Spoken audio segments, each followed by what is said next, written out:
sur ce budget global, la RDC n'a déboursé pour l'instant que 18% qui correspondent aux travaux déjà effectués. Parce qu'il faut voir comment le contrat a été effectué selon le ministre, c'est-à-dire que l'entreprise qui réalise les travaux préfinance et quand c'est terminé, le gouvernement, enfin l'État congolais, le paye à l'entreprise. Donc cela prend du temps. Maintenant, poser des questions, c'est bien. Parce que chacun a un devoir de redevabilité. Donc c'est bien de poser les questions. Il faut que les journalistes, les parlementaires, les élus locaux posent des questions pour savoir mais pourquoi ces travaux n'avancent pas assez vite. C'est pour ça que c'est un problème des sources d'information en RDC. Quand vous allez demander, vraiment vous allez vous buter à un mur d'opacité sur parfois la gestion des fonds, des deniers publics alloués aux travaux, aux chantiers qui sont ouverts ça et là. Mais il y a un sérieux problème des sources. Peut-être qu'il y a... il y a un problème comme celui-ci, parce que les réseaux sociaux en parlent, tout le monde en parle, qu'il y a des détournements des fonds, parfois sans preuve, qu'aujourd'hui, peut-être vous venez aussi pour nous éclairer dans ce sens-là.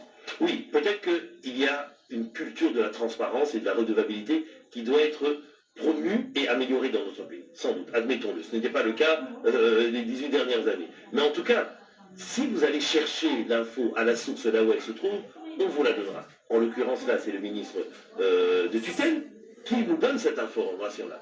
Il faut la vérifier, il faut aller voir, savoir est-ce que les travaux ont augmenté, poser la question aux élus locaux. Dans tous les chantiers, c'est la même chose. Donc poser les questions, ce n'est pas mauvais, au contraire, c'est bon. Parce qu'il faut mettre la pression sur ceux qui doivent exécuter la vision du chef de l'État. Mais après de là, à commencer à proférer des allégations en parlant de détournement sans preuve, je veux dire, ça brouille le débat et surtout, moi je pense qu'il y a aussi derrière une volonté de nuire de certains qui ne sont pas contents du travail du chef de l'État. Parce qu'ils veulent détourner l'attention du public.